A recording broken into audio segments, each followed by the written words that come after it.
was your time of service. Once those 3 months were up, you could head back home. And as it turns out, they started to get the fort built, and then many of the men that had built Fort Meigs, their enlistment is now starting to run out. And so General Harrison actually climbed up, he said he climbed up like a coon, up onto a pile of logs and stood in front of the militia that their enlistment, they're gonna leave the next day, and he begged these men to stay because he had nobody coming in to replace them. And that was in March of 1813, shortly after they started building it. And that is when the population of Fort Meigs dropped to its lowest, which was about 600 men. This place was designed to hold 2,000. They didn't even have enough men to put pickets on. And so Harrison said, I cannot force you to be here, but I'm asking you to please stay and, find it in your heart to help us out and help your country out, and please stay. So we pared that down into a paragraph. The guide will act as Harrison, and we sit the kids down in Blockhouse 6. We talk about the construction of the fort, what they've been going through. We put them into the place. It is winter of 1813. You've been slogging through the mud of the swamp. You are cold, you're hungry, you're sick, and you're ready to go home. And now, here comes Harrison, and he just issued out this order to be read to you. And we'll read a little piece, basically asking them to stay. And then we have 3 pre-written responses, so the kids can take their choice, and we always have a vote. That's how the militia system worked. They did vote for their officers, they voted for their uniforms. It was a very democratic society to be in the militia at the time, and so we run the same thing for the kids. And they take a vote if they want to stay and help defend the fort. If the second response is something to the effect of, yeah, somebody needs to stay, but not me. It's somebody else's problem. And then the third one is, heck no, we're going home. And usually I've yet to have any kids really vote to go home. They all vote to stay. They all cheer. Yes, we're going to stay, we're going to help. But of course, it's early on in the tour. They're not bored yet. So, but historically, most of the men left. And usually the kids are quite shocked by that. We will then say, well, any idea why the enlistment period would be so short? I mean, just to that's get how the militia system was designed. It was, you're not actually joining the army. Right. It's, you're doing your part, but you don't have to be away from home for so long. So what about the regular army? What were their enlistment periods? Prior to the war, the enlistment was, you could have your choice of 1 year to 5 years. But the vast majority of them went for the 5-year enlistment, because the 5-year enlistment, you also got 180 acres of land. And if you were killed, your descendants would get 180 acres of land. You or your family, your spouse, your kids, whoever, your family was guaranteed to have land if you signed up for 5 years. And that's how they got enlistments into the regular army. So it wasn't an individual choice to stay with you, the whole militia stayed? Usually they would vote on it as a company. Yep. Some of them, again, it depends on the company if they would stay or go. And as I said, I've yet to have the kids vote to go home. I don't know what I'm going to say to them if they ever do vote to go home. Usually at that point I'll probably, I've kind of, a contingency plan is like, well, you guys already swore an oath that you're going to listen to me for the whole day, so you just enlisted for, according to the form it says 6 months. So. But that's how we get them to go on. But so we do that. The next trip we then head out to the shelter house, and at that point we go over the fact that a soldier's day wasn't all military drill and things like that. Yes, you did spend a lot of your time doing drill, but a lot of it too was work. And of course we compare this to, do you have to do chores when you get home? Yeah, I take the trash out. Yes, I have to do this. Well, do you also have to do your homework? All this stuff. So we compare it to the, then to now. And so we have 2 chores for them to help us with. We head into the shelter house, we'll dump the gear at that point, because we discovered early on that with these wooden muskets on the hardwood floors in the blockhouses, the kids like to smack them around and stuff, and it gets very loud. And so we always make sure that they sit down and lay their muskets on the ground first in 6.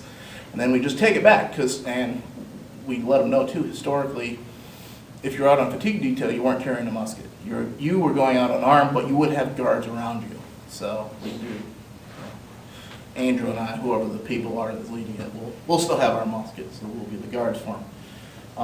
But the two things that we had them do, one is a medical discussion, and we have reproduction, capital knife, bone saw, lots of the implements that were used, and we talk about what medicine was like in the early 1800s.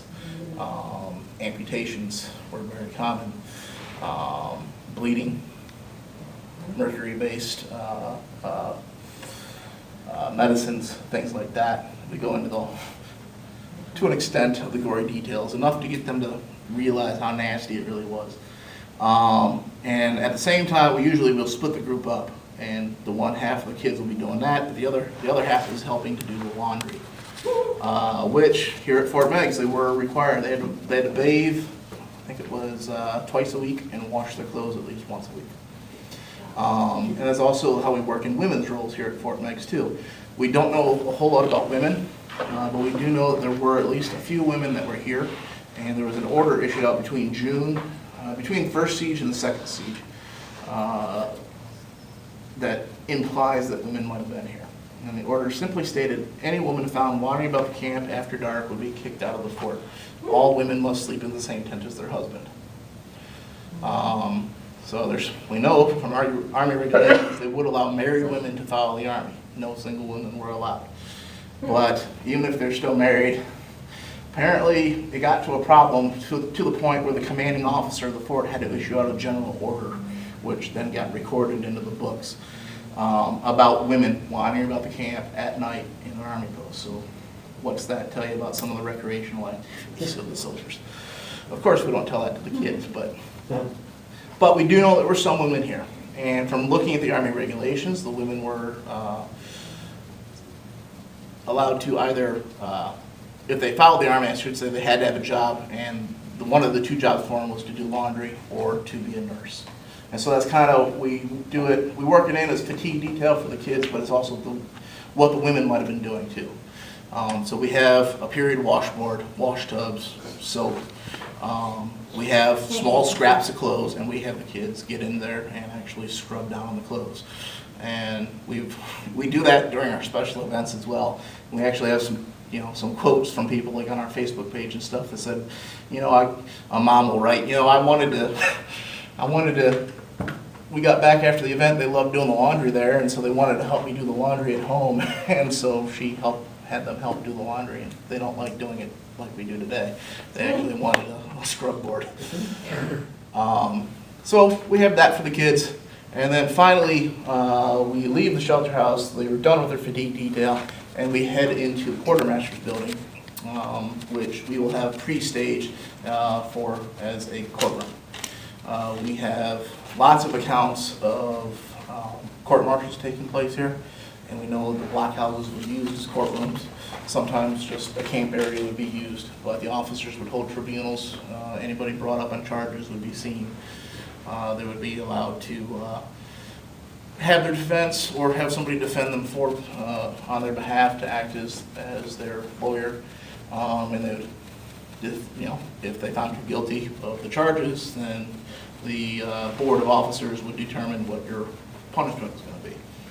And so we have records of what some of these trials were. And we've condensed them down to a 4th grade reading level, and we have 2 court-martials the kids actually sit in on. And we've modified it. The bulk of the kids are the jury, and we pick a few volunteers out. 2 of them are the officers. 1 is a witness, and the final one is the accused. And then that, of course, leads into, we go have them do it. And of course, beforehand, it's much like that vote that we had earlier on. They don't realize that these are actually based on truth, on accounts that actually took place. And so at the end, once they're found guilty, it always works that way. That's how we wrote the script, so the kid's always guilty. We let the jury decide what the punishment is going to be. And usually most of them want to kill them. They want to execute them. Or do some other obscene bodily harm to him, pull out his fingernails, and we've had them shout out all kinds of gory things at us. But we always take that, and especially if they want to shoot him, if they suggest a firing squad or something, we then let them know that, yeah, there were some men that were, their punishment was to be executed. But Harrison always rescinded any execution orders that came down. Partly because what did you guys just vote for earlier on? You voted to stay here. Why? Because we don't have enough people. So why are we going to start killing off the people that we still have? Even if you did screw up really bad. And actually, historically throughout the war, they did not really execute that many people because they are so hard pressed for troops on the grand scheme of things. What they did here instead is they'd kick you out of the fort. They'd drum you out of the fort. And that's essentially the same thing as a death sentence, but they didn't actually kill you. The nearest city is Columbus. You have to go out through the Great Black Swamp. There's Indians out there, and they send you out there with just the clothes on your back. And so it's essentially a death sentence. So we explain that. Another part too is, the kids are still in the militia, and with a lot of the militia, the men would vote to kill them, but then the officers would, be thinking ahead to the fact that most of the militia came from the same area. And of course, we always use this, you guys are all in the same class, right? You knew each other before you came here to Fort Meigs. You're gonna know each other afterwards too, right? So if you give the order to kill him, it's gonna be your job, he's not looking at me, it's gonna be your job to go home and tell his mother that you were the one that ordered him to be killed. And that makes him think, that puts him into the spot. And that's historically, that's kind of what it was like. And partly too, you see acts of cowardice in some instances, and in some areas where they stood there and they took it for, and it's like, how did you guys do that? And part of it too is, it's all your buddies there, and you gotta be cool, you gotta stand up in front of your friends. And that's kind of how the militia system was like that. So we kind of worked this into it, and we actually have 2 court-martials we go through. And again, they're both historically accurate. They've been pared down to a 4th grade reading level. But the kids can start to determine what goes on. And then, of course, you want to know what really happened. And the first court-martial that we go through is a man who had fallen asleep on guard duty several times, and he was going to be executed for it. He was found guilty, and they were going to shoot him, but at the last minute, his officer intervened on his behalf, said, hey, look, he's a good guy, please don't kill him. Apart from falling asleep on guard duty a lot, he's otherwise a good soldier. And so instead of shooting him, the army stuck him at the top of a hill, and for 2 hours, the entire army stood around the hill and they shouted insults at the man. They made fun of him for a couple of hours. And so the kids always get a good laugh out of that. Like, so which would you rather have done? Would you rather get shot, or would you have everybody in your school make fun of you for 2 hours? Who would make fun of? And then, of course, back then, this is the time when men are fighting duels with each other over a single insult. And so for me to insult you, you could challenge me to a duel. And for this guy to stand there and receive these insults from everybody in the army for 2 hours and not be able to do anything about it was a fairly big punishment for the time. So that's the first court-martial we go through. The second court-martial is a man that was found whipping Kate Stolley with a stick.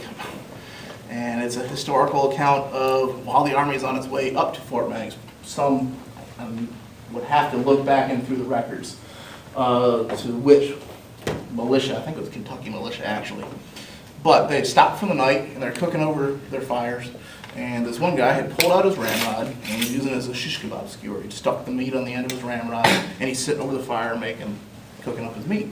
And a woman was coming by looking for food, so he's sitting there, he's like, sure, here you go, have some. She takes the whole thing and runs off with it. And he's none too pleased, so he chases down after her, starts beating her with his ramrod for stealing his food. And an officer found him doing this and arrested him. And he was found guilty of whipping the woman. And he was going to get punished the next day. He was able to escape from his guard that night, ran back into the baggage wagons, and hid underneath the wagons. Next morning comes, they can't find him, so the guard that had lost track of him during the night had to serve out the man's punishment in his place.